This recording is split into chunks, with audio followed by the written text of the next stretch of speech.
Hey, this is Allie Wagner of Bay FC, and you are watching Bay Area Sports Wrap.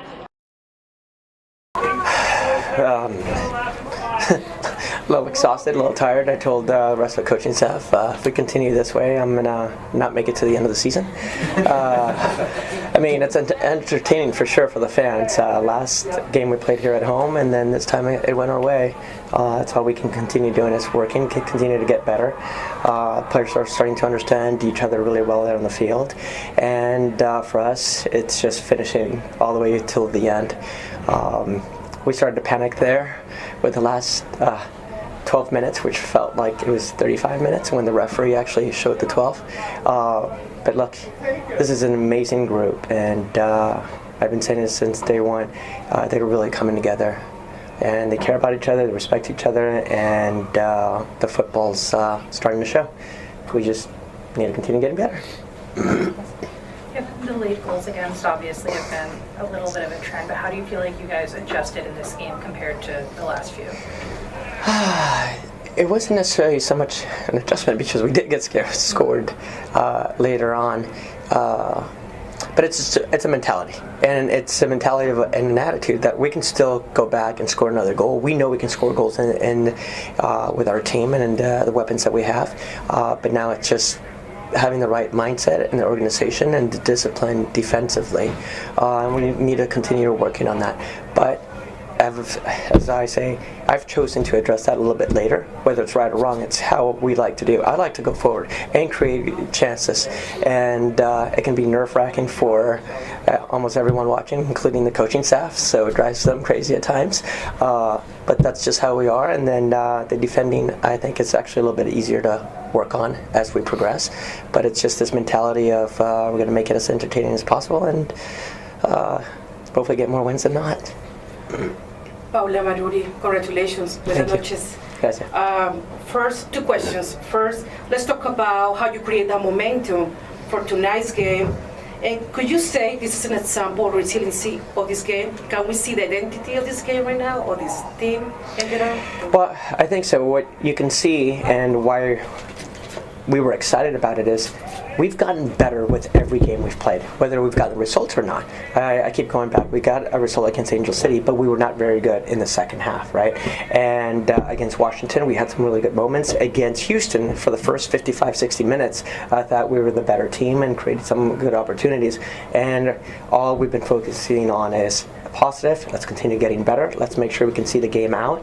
And they're excited about that when they watch the film and they see some of the good things they've been doing after being together for 2.5 months or however long it's been. I've lost track of that now. And you know, the combination and the movement. So that's something they're excited about, and they wanted to continue doing it and getting a win for the fans, because the fans have been absolutely incredible, and I think that's really helped us out. I told the team, sorry if I go on and on, but not close to the 88th minute or so, when all the fans were Bay FC, and it's just there's this energy, this excitement about this team, and we just need to continue moving forward and getting the fans to come back, which I hope they will. Let's talk about, could you say this is an example of resiliency, especially in this game, first home open, with victory, and then what do you think about it, and what do you think about this? Can we say this is the first stage of how they're finding their identity in the team? So thank you. Yes, definitely resiliency and showing character, because we were down 1-0. At halftime we talked about it. Look, we've been up in all of our other games. We started this goal scoring. Well, now it's the other way around. What are we going to do about it? Let's show some character, and because we're creating opportunities, but be calm. Continue doing what you've been working on, right?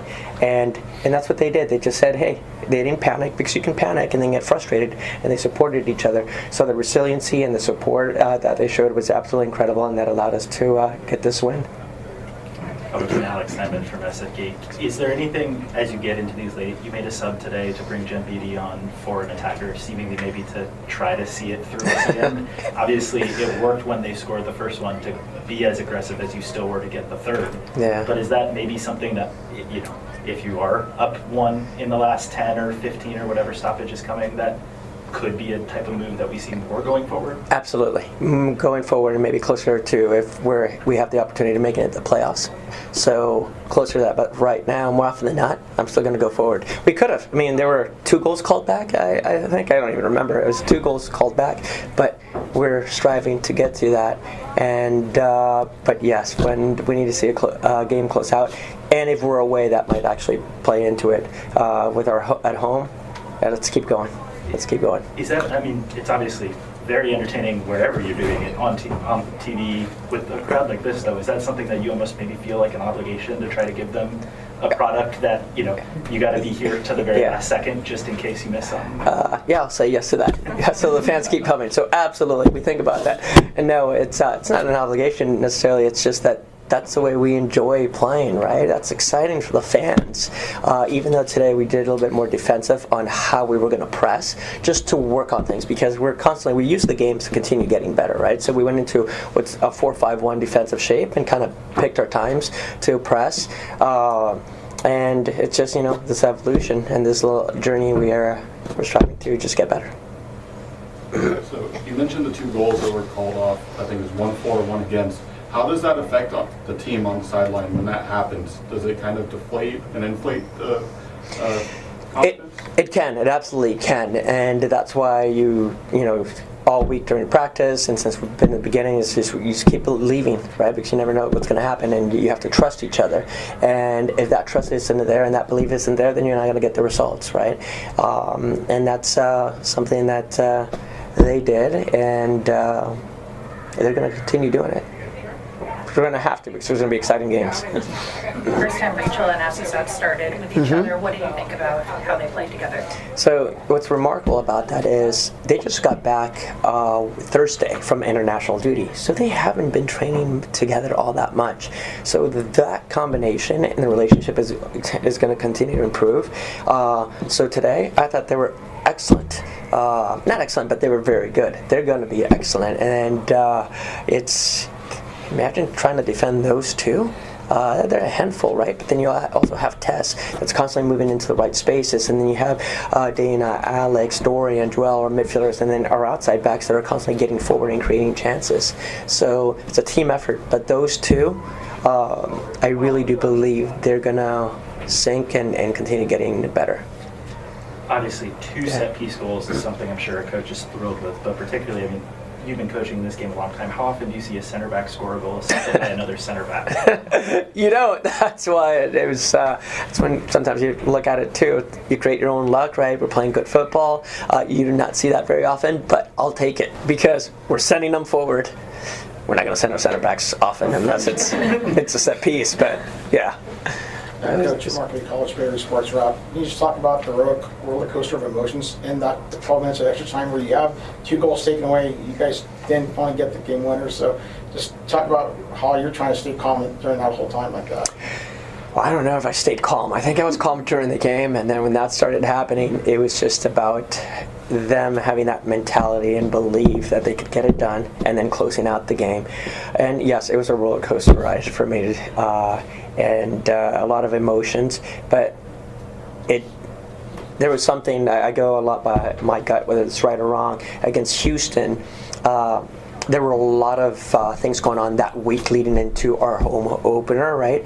And for this game, I felt like we were just a little bit more settled, right? The week of practice kind of showed that, and it was that actually helped calm me because Mike, look, things are going to go our way this way. I just felt it because the players demonstrated that during the week of practice. They were calm, and we created certain situations where they were, just striving to get that win and compete, and it was excellent. So I was calm because I thought they made me believe. Coach, congratulations. Yes. Thank you. Speaking of being settled, does this team really feel new to you, and how would you describe this position compared to being an interim coach overall? What are the main challenges of trying to get a whole new team together going forward? Well, A lot of challenges because we live here in the Bay Area and we know all the sports teams are successful for the most part, right? And they've won championships. So we're expected to win a championship early on, so there's that pressure. The two previous organizations, well, professional women's teams here in the Bay Area had won championships in the past. And the difference also when I went to Washington Spirit, it was just to close out the season, and I was there to make it a positive experience. Have the players really love the game again and enjoy it. No pressure to win or lose. So yeah, that's what I love to do, right? It's a beautiful game, and all the players enjoy the experience. Now with this, it's can we get them to enjoy the game, but also compete, get the wins, make the playoffs, and who knows what happens after that. But it's a challenge when you bring players that have never played together, or very few had. I think there's a couple players that had played together in the past, but we're still learning that. I mean, the internationals haven't been with us all the entire time, and that's why I continue saying is they're getting comfortable with each other. They're starting to understand strengths and weaknesses, and yeah, so it's always a challenge, but it's a fun one because you're just putting the pieces together. Talking about a new team and creating chemistry and coming together, how long do you think it takes for that to become established and to know who you guys are, how you play? You know, it takes time, but it's different for every team. So far, what we've seen with this group, and I've touched on it earlier, they enjoy being around each other.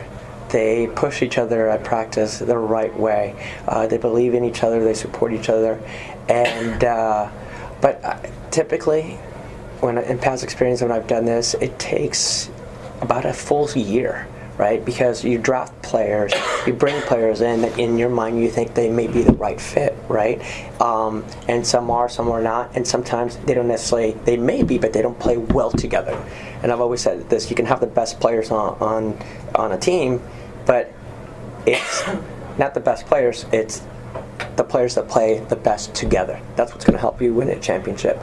So that's the challenge, and that takes time. But as far as the culture, we try to do it right from the beginning. How we treat them every single day, how our staff interacts with each other, and everyone in the organization. And I think that can be infectious, and we're striving, to continue doing that and make it a. I keep going back to the same. Repeat myself. A good experience for everyone involved. Yes. I had a get Roland and Mountain on the playing today, the first time starting. How do you think they played? How do you think they did? They did very well. So this is what's been the challenge for me as a coach, is we have 26 players. They could all start. That's the quality we have on this team and the way they're training every single day. And the fact that I have to sit, well actually one of them is injured now, but I have to sit 5. It's tough. But they're the first ones there working afterwards and supporting the team, and that's the culture we've created. But with Alyssa and Caitlin, I thought were stellar today. And it's difficult for Alyssa not playing 90 minutes, so your fitness is affected. But she played, and she did exactly what we asked her to do, and it was really good to see. And Caitlin was solid all the way around. She's incredible with balls in the air, but we have 3 goalkeepers that any one of them can start and have an impact in the game, as we've seen. Hi, this is the voice of the San Jose Earthquakes, Ted Ramey for Bay Area Sports Wrap. Please like and subscribe to our YouTube channel.